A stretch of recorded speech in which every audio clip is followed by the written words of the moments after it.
룻기서 1장을 다시 읽었네요. 지난주 금요기도 이 시간에 이어서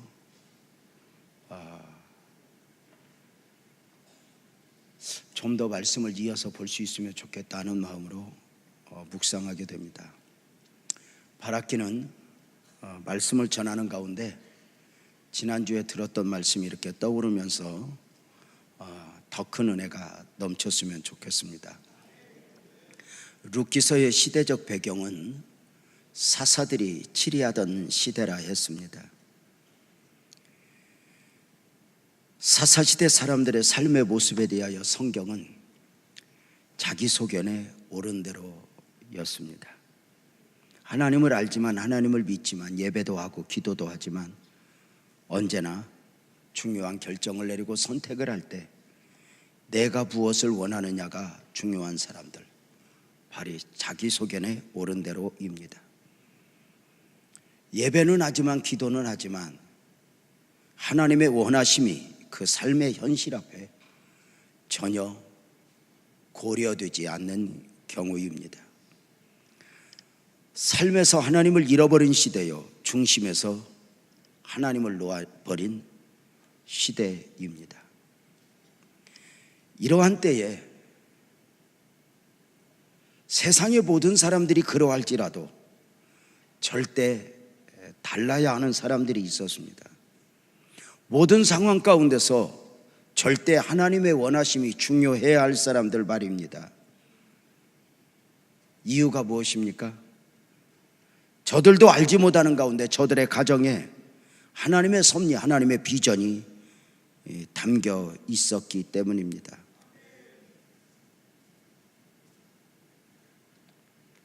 저들 가문을 통해 왕 중의 왕 다윗이 있어지게 되는 것이고, 저들 가문을 통해 메시아 예수 그리스도가 오실 것이기 때문입니다. 그렇다면 저들도 알지 못하는 가운데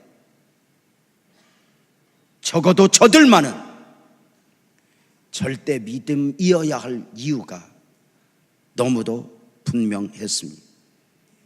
그 가족은 베들레헴에 살고 있던 남편 엘리멜렉, 아내 나오미, 그리고 두 아들이니 말론과 기론이었습니다. 저들은 자기들 가정에 담겨 있는 하나님의 섭리를 알지 못했습니다. 왜냐하면 저들 가정은 지금 너무도 평범한 가정이고 앞으로도 큰 욕심 없이 평범한 가정으로 살아낼 것이기 때문이었습니다. 그래 저들은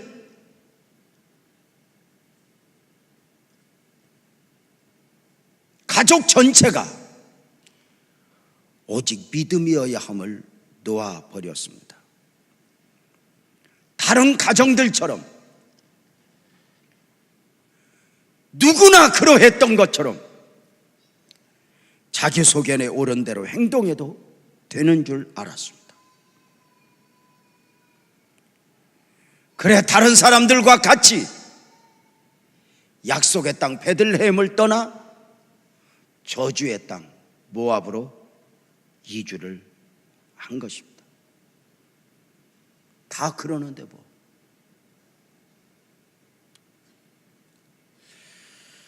참 놀라운 게 있습니다.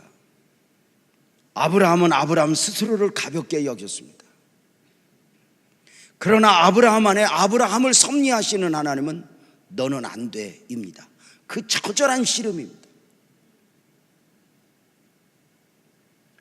요셉 안에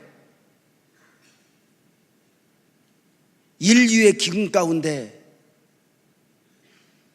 구원 섭리를 계획하신 그 구원 섭리를 담으신 하나님은 요셉의 처절함 가운데서, 요셉의 삶은 고통이지만 언제나 하나님은 그 삶을 놓아버리지 않게 됩니다.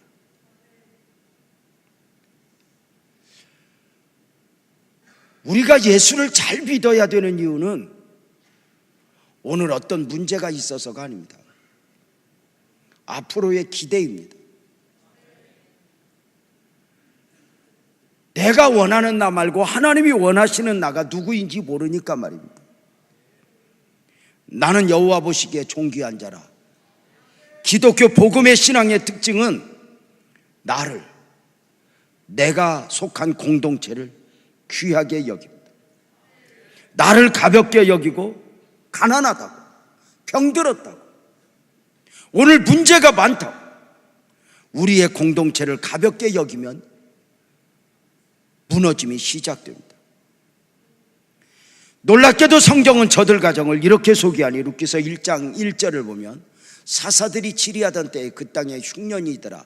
유다 베들레헴의 한 사람이 그의 아내와 두 아들을 데리고 모압 지방으로 가서 거류하였는데 그 사람의 이름은 엘리멜렉이요 그의 아내의 이름은 나오미요 그의 두 아들의 이름은 말론과 기론이니 유다 베들레헴 에브라 사람이더라. 그들이 모압 지방에 들어가서 거기 살더니 하나님이 원하신 하나님의 섭리가 담겨 있는 가정은 하나님의 원하심의 가정이어야 했지만, 그래서 모든 시련, 모든 어려움 가운데서 절대 믿음이어야 했고 인내여야 했습니다. 하나님의 섭리가, 자기 삶에 담겨진 하나님의 섭리가 실현되기까지 말입니다. 그러나 이것이 쉽지 않습니다. 바랄 수 없는 중에 바라기보다는 사실 하나님을 모르는 것도 아닌데 우선의 형편에 끌리는 것이 인생이기 때문입니다. 안타깝게도 저들이 살고 있던 약속의 땅 베들레헴에 큰 흉년이 밀려왔습니다. 상대적으로 모압이라고 하는 나라에는 풍년이 와서 엄청난 풍요를 누리고 있고 말입니다. 이런 상황들 앞에서 우리 복음적 그리스도인들이 종종 딜레마에 빠지게 됩니다. 어찌 하나님의 백성, 하나님의 나라는 흉년이고 이방 나라 모압 땅은 풍년이냐는 것입니다. 우리의 생각은 그 반대로 베들레헴은 모든 상황 속에서 풍년이어야 하고 모압은 흉년이어야 한다는 것입니다. 그래서 흔들립니다.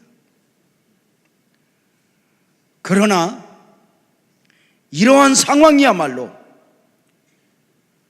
바랄 수 없는 중에 바라고 믿는 가운데 믿음이 믿음 될 수 있는 기회이고 인내함으로 축복을 쌓아갈 수 있는 기회가 아니란가. 베들레헴의 흉년에 많은 사람들이 흔들렸습니다.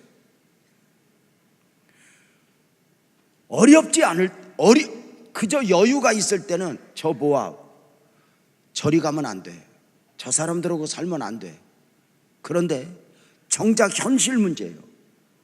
베들레헴이 어렵고 모압에 풍년이 오자 이게 무너져 버린 거예요. 많은 사람들이 모압으로 이주를 해요. 너도 나도 우선 살겠다고. 하나님을 모르는 게 아니에요. 그렇지만 오늘 어렵다는 거예요. 문제는 엘리멜렉 가정이죠. 엘리멜렉 가정마저도 약속의 땅 베들레헴에서 저주의 땅 모압으로 우선의 풍요를 따라 이주를 하는 것이죠. 좀 더 잘 살아보겠다고, 좀 더 넉넉하게 살아보겠다고 말씀을 놓아버리고 모압으로 이주한 것입니다. 이것은 영에서 육으로의 선택이니 영적으로 보면 그야말로 최악으로의 선택이었습니다. 보이는 것만 보면, 육적으로 생각하면 모압으로의 이주는 사실 합리적이고 지혜로운 삶이었다 할 수 있습니다. 그러나 영적으로 안타까운 것입니다. 모압으로 이주한 저들의 삶은 지난주에 말씀드렸던 대로 기대했던 풍요가 아니라 사망의 그늘이었습니다. 모압으로 이주하자마자 엘리멜렉이 죽은 것입니다. 엘리멜렉이라는 이름의 뜻은 나의 하나님은 왕이시다라는 뜻입니다. 엘리멜렉에서 엘리는 나의 하나님이라는 뜻이고 멜렉은 왕이라는 뜻이니 하나님은 나의 왕이시다입니다. 그렇다면 엘리멜렉은 자신의 삶에, 자신의 결정에 마땅히 하나님이 주인 되시고 왕 되신 삶을 살아야 했습니다. 일찍이 하나님이 그 이름에 하나님의 뜻을 담아두셨고 하나님의 섭리를 담아두신 것입니다. 엘리멜렉은 복음적 그리스도인은 이름에 어울리는 삶을 살아야 했습니다. 세상의 모든 사람들이 이런들 어떠하리 저근들 어떠하리 자기 원하는 대로 살아도 자신의 이름에 하나님의 뜻이 담겨 있다. 그렇다면 나는 달라야 하는데 라는 의식. 성도님들은 혹시 나는 달라야 하는데 하나님으로부터 감동을 받은 적은 없는지 모르겠습니다. 늘상 무슨 일이 있을 때마다, 새로운 일을 시작할 때마다 하나님 말씀을 주세요. 이것은 저에게 습관입니다. 지나고 보니까 조금 올라갔던 것도 내려왔던 것도 다 지나가는 것이고, 호주머니가 좀 여유가 있어 돈이 좀 있었던 것도 가보면 별거 없고, 없었던 것도 다 별것도 없는데, 내 삶에 영원히 하늘의 별처럼 반짝반짝 빛나는 것은 언제나 그 어려운 때 받았던 말씀이에요. 그래서 습관적으로 하나님이 저에게 그렇게 늘 길을 들여주셨어요. 이것도 이제 습관은 아니에요. 처절한 싸움이죠. 우선 당장 예를 들어서 돈이 필요한데 하나님 돈 말고 말씀을 주세요. 이렇게는 못 하잖아요. 돈 주세요. 뭐 그럴 수밖에 없는데, 그 어려울 때마다 씨름이에요. 내 안에 무엇이 필요, 이거에 매이지 않고 하나님 말씀을 주세요. 30년 전에 교회를 개척할 때 말씀을 받고 싶었어요.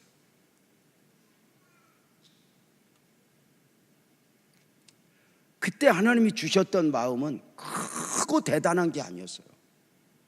그냥 자연스럽게 감동해. 유재명, 나는 네가 조금 달랐으면 좋겠어요.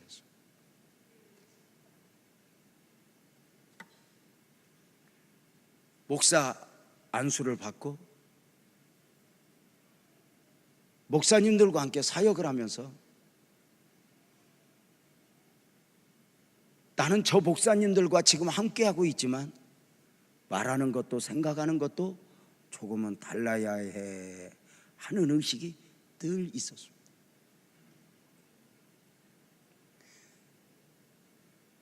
그래서 열흘이면 열흘, 100일이면 100일 다 그런 것은 아니었습니다.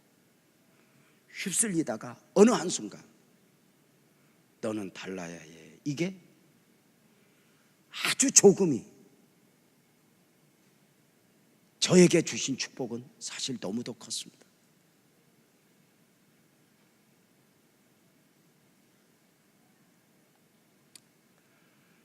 저들은 모압으로 가면 아니 되었습니다. 하나님의 섭리가 담겨 있을 뿐만 아니라 엘리멜렉, 엘리라는 뜻이 무슨 뜻이요? 나의 하나님. 멜렉이라고 하는 뜻이 뭐예요? 왕이시다예요. 하나님은 나의 왕이시다. 하나님은 이미 당신의 섭리를 담아두시면서 이름 안에 너의 삶의 왕은 나 여호와여야 돼. 너의 삶의 주인은 너가 아니어야 돼. 내가 사는 것은 내가 사는 것이 아니요 내 안에 예수께서 사신 것이라. 쉽게 생각하면 우리가 요셉을 생각합니다. 요셉이 나이 17에 꿈을 꿉니다. 우리가 요셉의 꿈을 주목하는 이유는 요셉의 출세나 성공이 아닙니다. 앞으로 20년 후에 있게 될 인류의 대기근을 앞두고 생명 구원의 계획을 세우신 하나님이 요셉의 꿈을 통해 나이 17에 그 인생에 개입하십니다. 개입하는 순간 이제 요셉의 삶은 요셉의 삶이 아니었습니다. 보여지는 요셉만의 삶이 아니었습니다.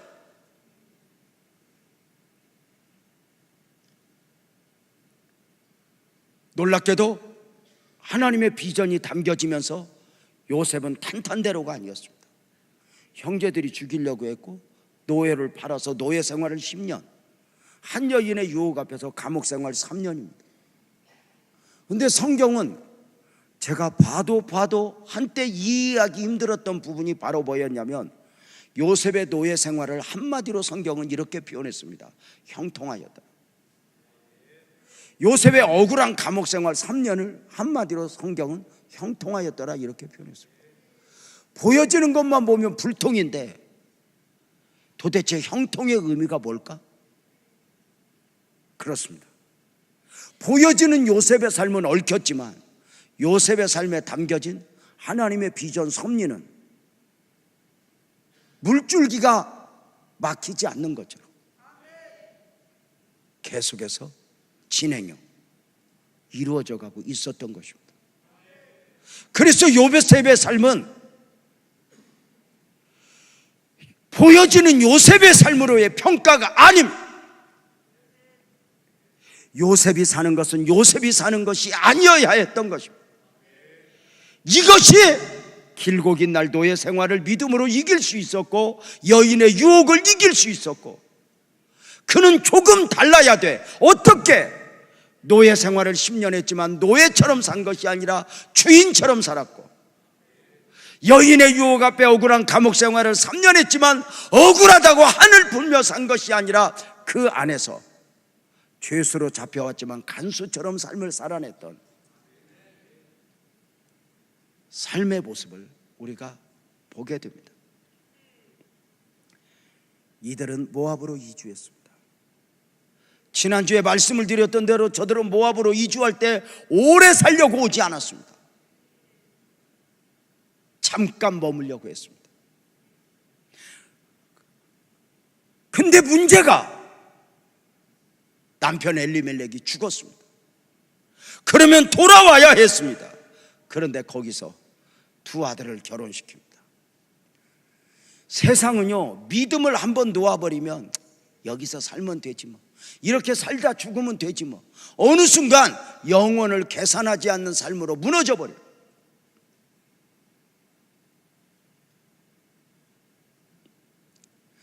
잠깐 있으려고 했는데 모압이 그들을 놓아주지 않아요. 남편 죽고 두 아들 죽고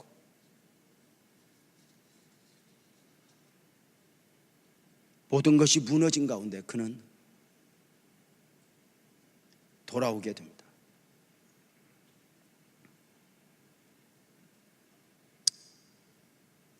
하나님의 약속의 울타리로, 이것이 바로 모압에서 베들레헴으로입니다.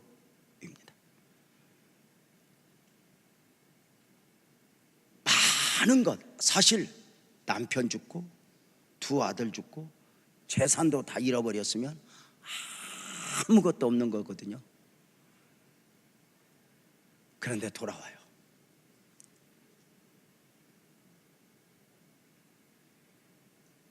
모압에서 베들레헴으로.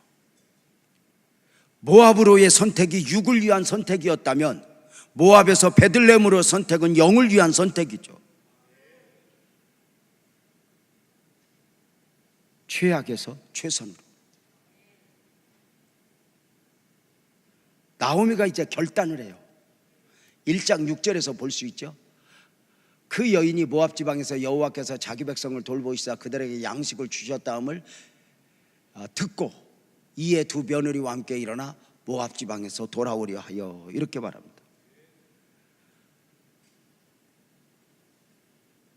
이 풍요를 오해하면 안 됩니다.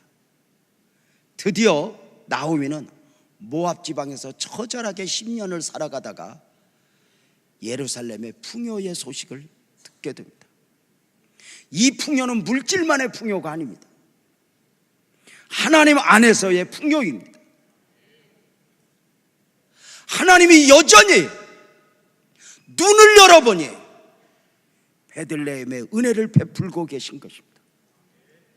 어느 날 보니 그 은혜의 울타리 밖에 자신이 있는 것입니다.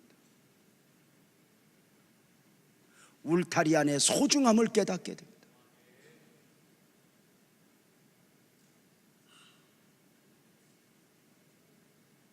저들은 돌아옵니다. 돌아오려고 딱 결단하고 보니 남편 죽었어, 두 아들 죽었어, 재산 다 날라갔어. 이런 것들이 아무 문제가 되지 않았습니다.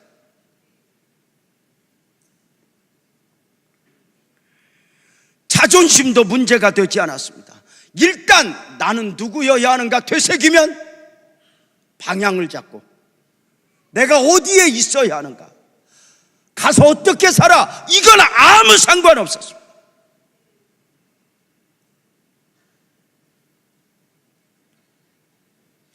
결단입니다. 사실 돌아오는 나오미의 모습은 비참합니다. 영적인 것이 고려되지 않았다면 어쩌면 돌아올 수 없습니다. 모든 것 잃어버렸단 말이에요. 모든 것 망가졌단 말이에요. 돌아오는 나오미를 향한 베들레헴 사람들의 반응이 무엇이었죠? 룻기서 1장 19절에 보면 이에 두 사람이 베들레헴까지 갔더라. 베들레헴에 이를 때 온 성읍이 그들로 말미암아 떠들이기를 이가 나오미 아니야? 이렇게 모든 것을 잃어버린 가운데 돌아온 이 나오미에 대하여 온 성읍은 이야기거리가 되어버렸어요. 나오미가 망해서 돌아왔대. 한국식으로 표현하면 오해하지 마세요. 남편 잡아먹고 두 아들 죽이고 돌아왔어. 망했대 완전히. 어쩌면 이렇게 말하지 않았을까? 무슨 낯짝으로 돌아와?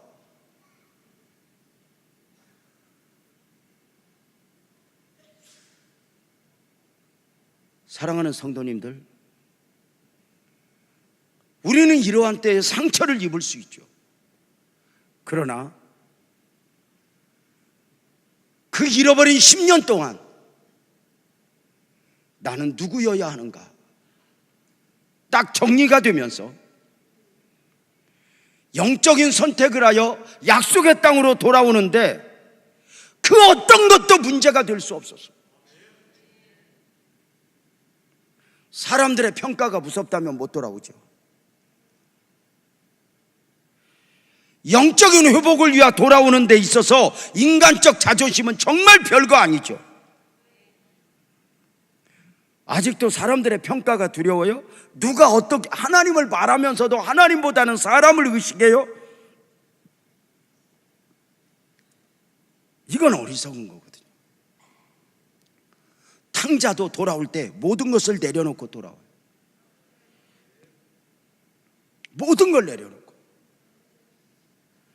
다른 사람의 평가를 생각하거나 형이 어떻게 생각할까 사로잡혔다면 돌아올 수 없었죠. 탕자가 어떻게 내려놨죠? 누가복음 15장 19절 20절에 보면 지금부터는 아버지 아들이라 일컬음을 감당하지 못하겠나이다. 나를 품꾼의 하나로 보소서. 이거예요. 21절에 보면 아들이 아버지 내가 하늘과 아버지께 죄를 지었사오니 지금부터 아버지의 아들이라 일컬음을 감당치 못하겠나이다. 아버지 아들 아니어도 좋아요. 나 품꾼의 하나로 써줘. 아버지와 함께만 있으면 좋겠어요. 바로 이거거든요. 모든 거 내려놓는.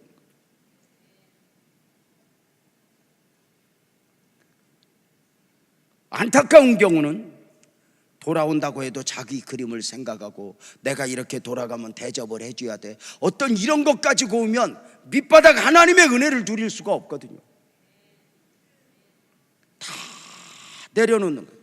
힘들면 제일 먼저 내려놓는 작업, 얽히면 제일 먼저 내려놓는 작업부터 하는 거죠.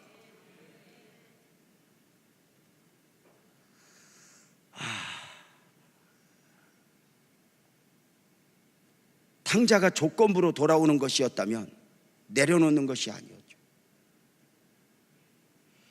하나님을 말하면서 하나님을 믿지만 이런 인간적 실수, 그러니까 하나님을 믿으면서도 사람을 의식하는 모습들이 얼마나 많은 실수들을 하는지 몰라요. 대표적 인물이 아마 사울 왕이 아닐까? 사무엘상 15장에 있는 내용을 우리 성도님들과 함께 잠깐 나누면 아말렉과의 이제 전쟁이 있어집니다. 하나님은 사무엘을 사울에게 보내요. 아말렉과의 전쟁 지침을 주십니다. 어떻게? 사무엘상 15장 3절에 보면 가서 아말렉을 쳐서 그들의 모든 소유를 남기지 말고 진멸하되 남녀와 소아와 젖먹는 아이와 우양과 낙타와 나귀를 다 죽이라. 그러니까 여리고성에서 전리품을 욕심내지 말듯이 이 아말렉은 과거 저들의 죄악을 하나님이 기억함이에요. 출애굽한 이스라엘 백성들을 가로막았던 저들을 하나님이 기억하사 저들을 멸하되 행여 그들의 모든 걸 욕심내지 말고 사람뿐 아니라 젖먹는 아이와 우양과 낙타와 나귀를 죽이라. 무식하죠. 그렇지만 하나님이 얼마나 죄와 싸우는 이런 상징적 요소를 봐야지 어떻게 아이를, 보세요, 우양과 낙타와 나귀를 다 죽여. 욕심내지 마. 이렇게 하나님이 특별히 사무엘을 보냈어요. 그러나 아말렉과의 전쟁 가운데 크게 승리하는 사울은 전리품에 욕심이 생겨요. 그래서 15장 8절 9절에 보면 아말렉 사람 왕 아각을 사로잡고 칼날로 그의 모든 백성을 전멸하였으되 사울과 백성이 아각과 그의 양과 소와 가장 좋은 것 또는 기름진 것과 어린 양과 모든 좋은 것을 남기고 진멸하기를 즐겨 아니하고 가치 없고 하찮은 것은 진멸하니라. 그러니까 다 죽이라 했는데 오늘날로 말하면 상품가치 없는 건 다 죽이고 뭔가 좀 재산 상품가치가 있는 것은 다 가지고 옵니다. 그러니까 순종을 하는데 하나님 말씀에 있는 그대로 순종을 하는 것이 아니라 부분적으로 순종을 합니다. 이 일로 사무엘을 보내서 그렇게 아말렉을 진멸할 것에 말씀을 하셨음에도 이 사울의 행위를 보았던 하나님이 사울을 왕으로 세우신 것을 처음으로 후회합니다. 사무엘에게 내가 사울을 왕 삼은 걸 후회한다. 그가 순종하지 않았구나. 가보아라.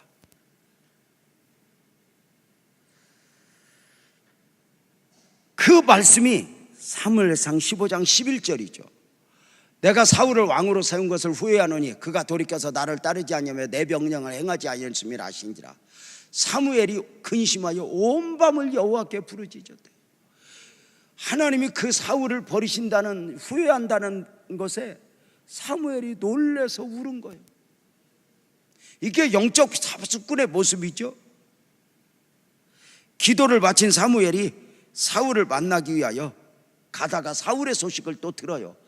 그러니까 한번 이상한 짓을 하게 되면 계속 이상한 짓을 하게 되는데, 사울을 만나러 가는데 누가 또 전해주기를 사무엘상 15장 12절에 보면 사무엘이 사울을 만나려고 아침에 일찍 일어나랬더니 어떤 사람이 사무엘에게 말하 이르되 사울이 갈매에 이르러 자기를 위하여 기념비를 세우고 발길을 돌려 길갈로 내려갔다. 이 말은 무슨 말이냐면 하나님이 아말렉을 이기게 하고 이렇게 했는데 이제 어느 날 하나님을 밀어내고 자기가 왕이 되면서 기념비를 세웠대요. 누구를 위하여? 자기를 위하여. 자기를 위하여. 우리 그리스도인들은 이게 굉장히 위험합니다. 중요한 결정을 내리고 선택을 할 때 자기를 위하여, 자기 자존심을 위하여. 이건 아닙니다.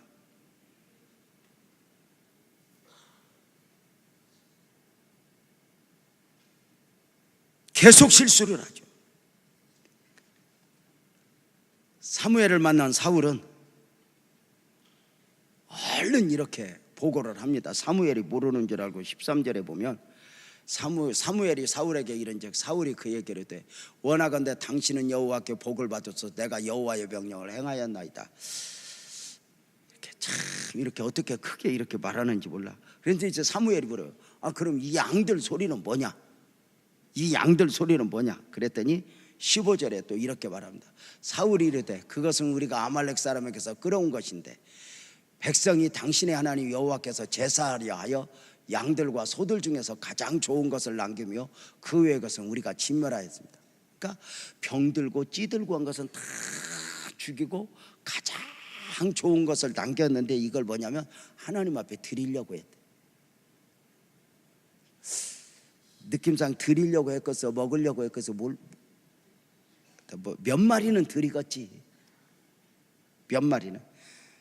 사무엘이 여기에서 이렇게 욕심에 사로잡혀서 되겠느냐?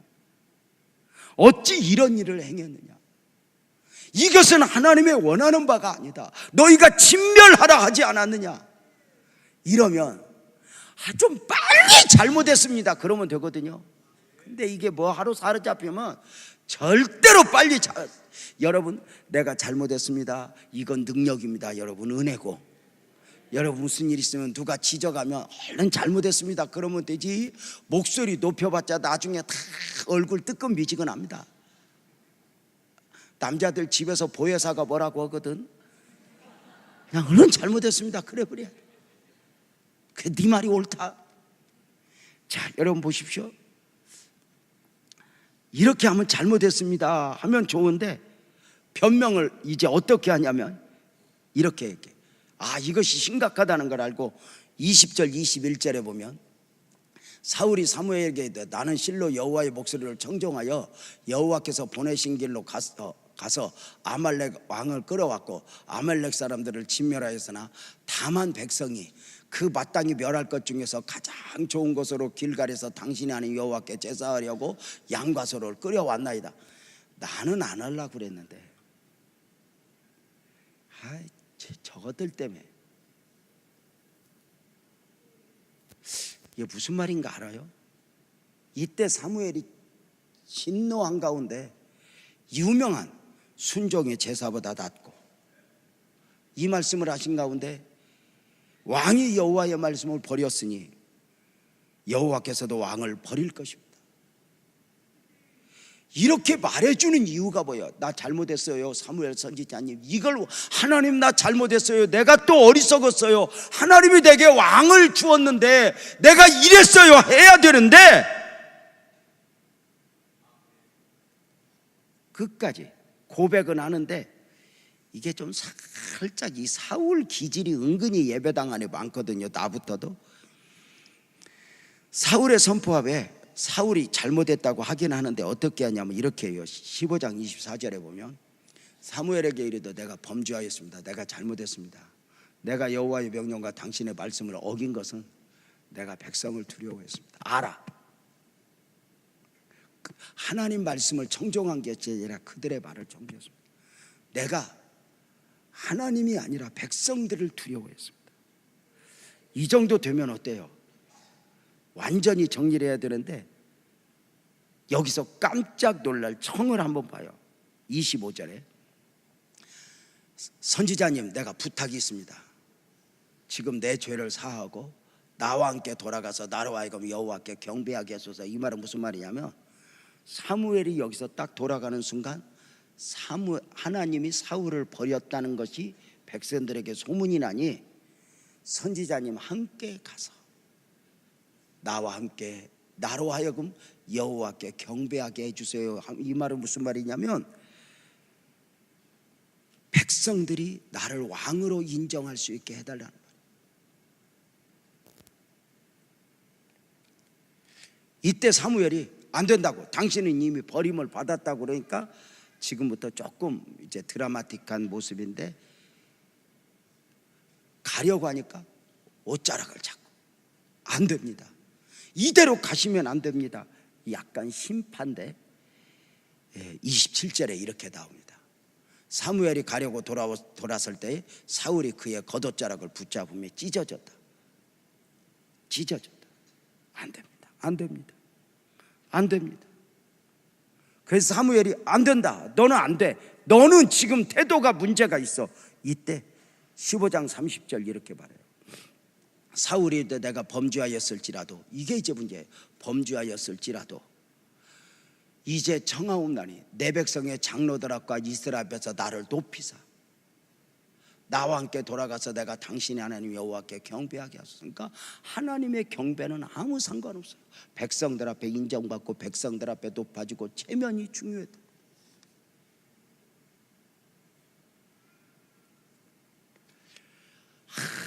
또 사정을 하니까 사무엘이 따라가요. 따라가서 경배는 함께 해주지만 하나님의 마음은 그를 받지 않죠. 기독교 복음은 나를 내려놓는 거죠. 여기에 문제가 있어. 그러면 빨리 나를 내려놓아야 돼. 하나님을 바라봐야 돼. 사람이 아니란 말이야.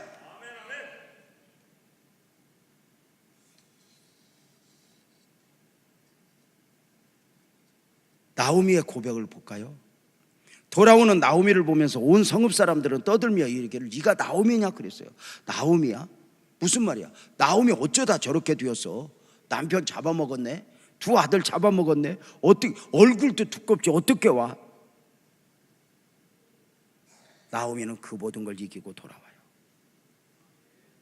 그 돌아올 때 저들의 말 앞에 나오미가 뭐라고 말해요? 룻기서 1장 20절에 보면 나오미가 그들에게 이르되 나를 나오미라 부르지 말고 나를 마라라 부르라. 이는 전능자가 나를 심히 괴롭게 하였다. 이게 하나님 앞에서 내 잘못을 인정하는 사람들 특징이 있어요. 사람이 지적하면 자존심 아니에요. 옳소이다. 내가 그랬습니다. 이것이 다 인정하는 거죠. 인정하는 거죠. 누가 문제가 있다 그러면 맞습니다. 그 사람이 누가 뭐라고 할 때 오해 앞에서 내가 누군 줄 아냐고 변명하기보다 나도 그런 실수를 종종 하는데 이게 물론 오해일지라도 내가 나의 부족을 인정해버리는 거죠.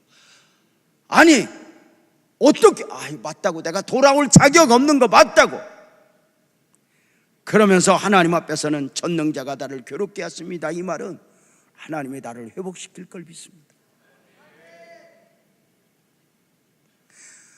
하나님 안에 새로운 시작이 있을 수 있다는 거예요. 내 삶을 엎었다는 것은 내 삶을 다시 시작할 수 있다는 거예요. 우리가 믿는 하나님은 전능자 되신 하나님, 무에서 유를 창조하신 하나님.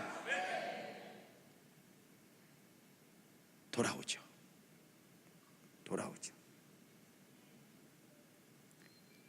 이제 두 번째로 회복된 나오미의 영성을 좀 한번 우리가 초점을 맞추는데요. 나오미가 모압을 떠나서 돌아와요. 근데 우리가 여기서 아주 유념해야 될 것은 나오미가 모압을 떠나는 것은 모압에 양식이 없어서가 아니었다는 거죠. 모압은 여전히 풍요로웠죠. 나오미가 모압을 떠나 베들레헴으로 돌아와야 했던 이유는 딱 하나, 영적인 갈급함이죠. 나는 우리 사랑하는 성도님들이 정말 평생에 이 영적 갈급함이 여러분 가슴속에 있기를 축복합니다. 누가 뭐라 해도 제가 여기 우리 성도님들을 보거든요. 물론 여유 있어 오신 분들도 있지만 정말 이 한 시간을 위해서 적어도 내가 보기에는 내가 조금 전에 만나고도 너 목숨 걸고 왔구나.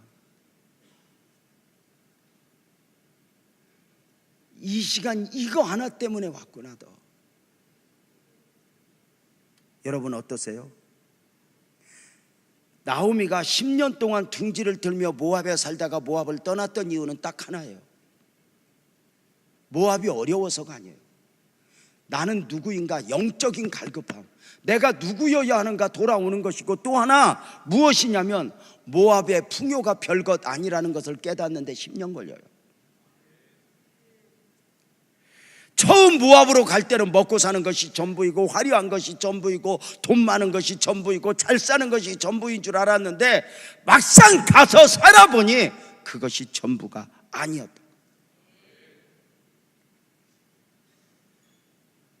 두 사랑하는 남편을 잃고 두 아들을 잃어버리고 난 뒤에 깨달아요. 야, 나는 이것이 아니야. 이스라엘 백성들이, 광야 이스라엘 백성들이 애굽이 별것 아니라는 것을 깨닫는데 40년 걸려.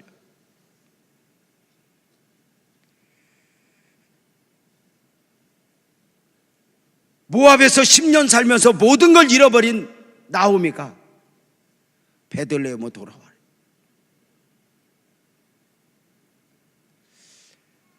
베들레헴으로 돌아오는 나오미가 어떤 그림을 가지고 돌아온 건 아니에요. 사실은 내일 일은 날 몰라요. 베들레헴에 돌아옴으로는 어떻게 살지 대책이 있는 것도 아니에요. 그냥 돌아와요. 아무것도 없어요. 어쩌면 우리가 이렇게 신앙생활을 해보면은 영적인 선택을 하면 대가를 지불해야 할 때가 참 많아요.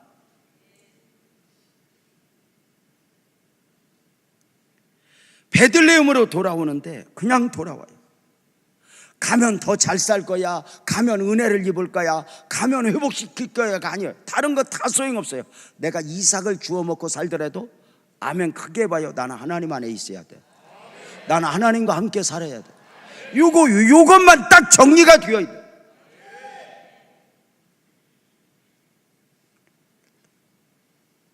내가 가면 하나님이 회복시킬 거야, 역사가 일어날 거야, 기적이 일어날 거야, 이게 아니라 모압의 풍요 가운데 살았지만 모압의 풍요가 별거 아니고 모든 걸 잃어버린 뒤에 깨닫느니 내가 베들레헴으로 가면 잘 살 거야, 은혜를 입을 거야가 아니에요.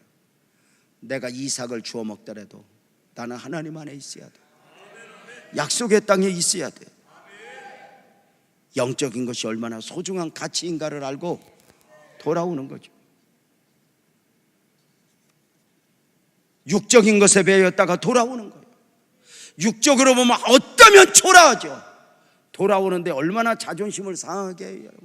아유, 저 왔대, 저 왔대, 망해서 왔대. 그런데 다 인정해. 왔다고. 거기서 상처받았다고 이미 자신을 내려놓으면 상처고 뭐가 없죠.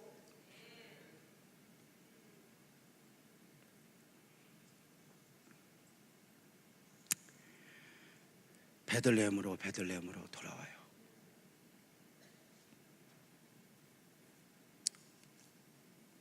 놀라운 게 있어요. 오늘 이 밤에 이 말씀을 드리면서 우리 성도님들이 모두가 이런 은혜를 입었으면 좋겠어요. 예를 들어서 쉽게 표현하면 아멘 해보셔요. 나는 다 내려놓았는데 비웠는데 하나님은 새로운 시작을 준비하는 것. 이게 놀라운 것 같아요. 사실 이 가정에 죄송한 이야기지만 하나님의 뜻이 심겨졌어요. 하나님의 섭리가 담겨졌어요. 이 가문을 통하여 다윗이, 이 가문을 통하여 메시아가 위대한 역사가 담겨 있단 말이에요. 근데 이들이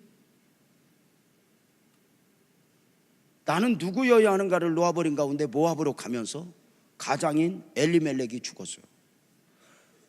남편은 죽었지만 그 가정의 소망인 말론과 기론 두 아들은 살아야 되는데 두 아들도 죽었어요. 그럼 이 가정에 무슨 소망이 있어요? 그냥 우리가 생각할 때 다 끝난 거 아니에요? 무슨 나오미 하나 남았는데 무슨. 그런데 놀란 게 있어요.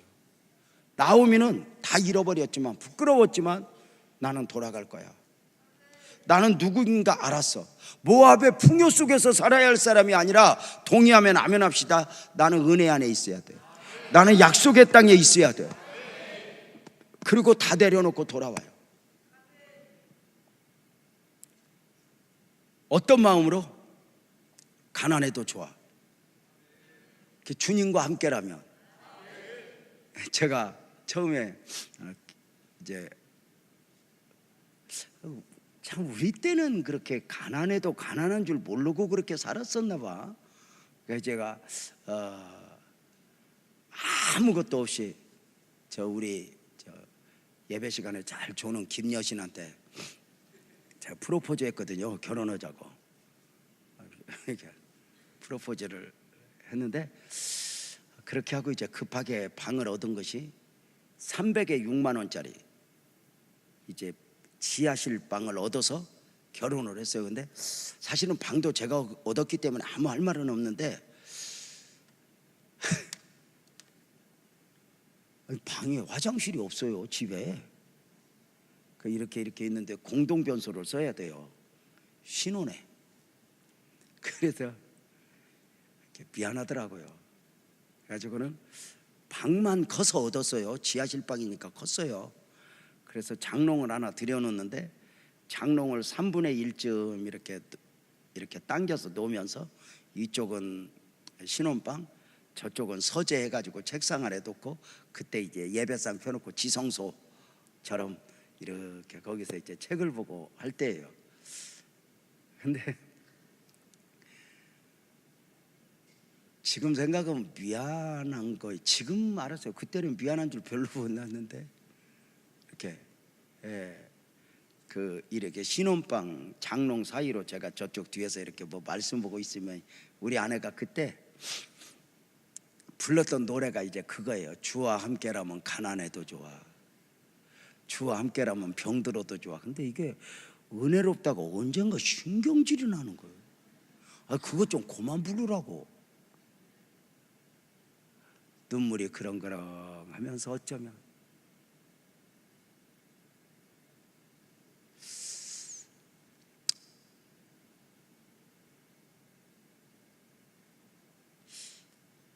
우리가 생각할 때 나오미의 가정에 남편 죽었어, 두 아들 죽었어, 무슨 희망이 있어? 그저 남은 여생, 그저 예수나 믿고 살 거야 하고 돌아오는 다 내려놓고 돌아왔는데, 놀랍게도 하나님은 그의 시작을 따로 준비하셔요.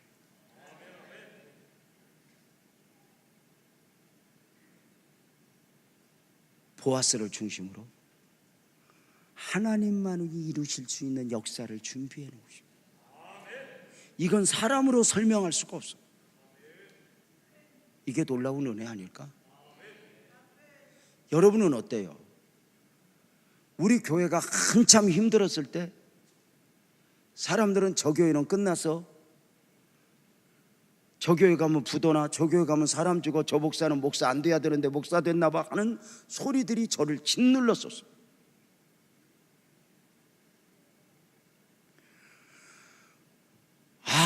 인내하면 하나님이 우리를 축복할 거야, 이런 믿음도 없었어요.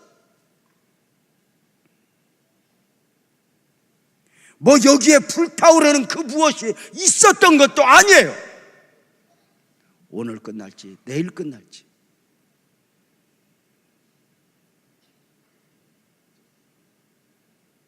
그래서 강단의 눈에 진물이 나도록 울어봤어.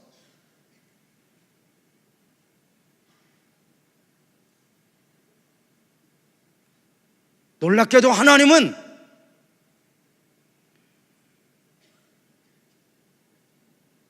나오미의 가정이 다 무너졌어도 그 가정에 담겨놓았던 하나님의 섭리는, 여러분에게 담겨졌던 하나님의 은혜, 하나님의 축복은, 아멘 합시다, 내가 포기해도 하나님은 포기하지 않아. 하나님은 반드시 역사하십니다. 최악에서 최선을 만들어내신 하나님. 이게 우리 교회의 모습이었고 사실은 저의 인생이에요.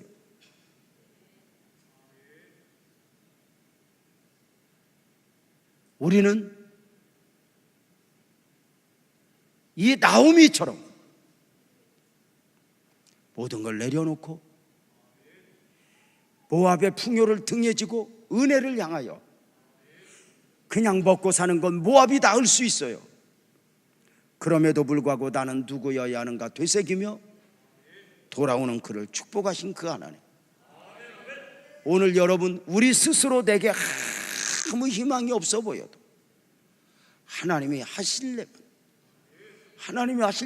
한순간의 역사를 이루어내시는 거 아닐까? 조금 전에 우리 정정우 권사님이 따님 기도 제목 때문에 어떻게 해요 했다가 하루 만에 역사하시는 그 하나님의 은혜를 보면서, 목사님 다 해결되었어요, 하나님이 다 은혜를 입혔어요 하는 거예요. 우리 스스로 아멘 합시다. 하나님이 나를 포기하지 않으면 내가 나를 포기하면 안 돼요.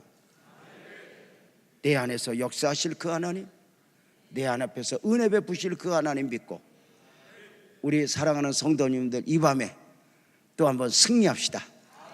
이 밤에 또 한번 우리의 기도가 오늘 문제 해결해 주세요 이런 기도가 아니라 하나님이 주실 미래적 소망을 안고 바랄 수 없는 중에 바라고 나는 내려놓았지만 주님이 역사하실 것을 믿고 기도하며 승리하는 귀한 이 밤이 되기를 주님의 이름으로 축복합니다.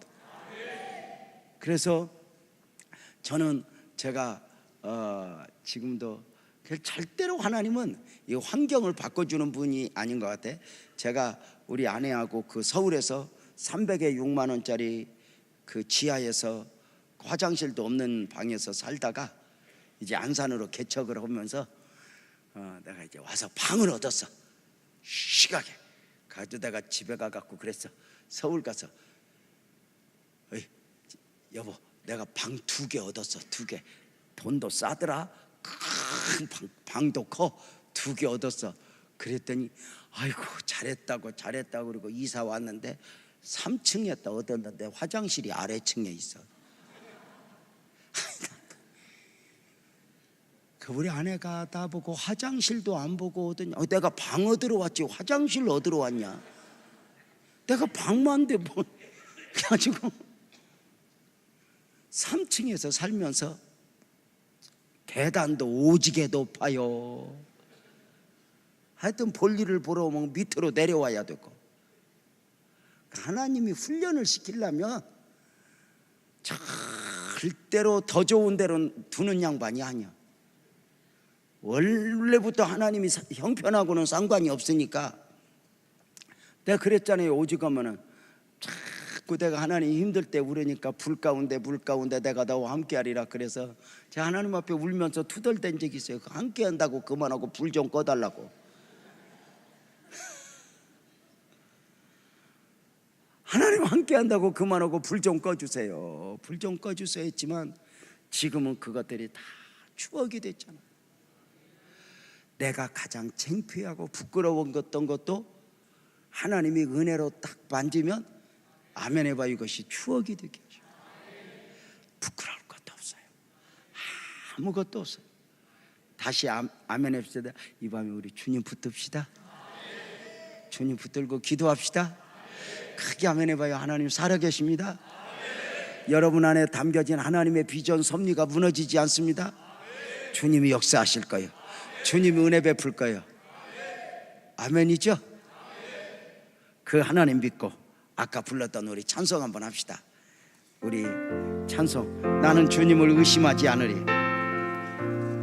찬송합니다.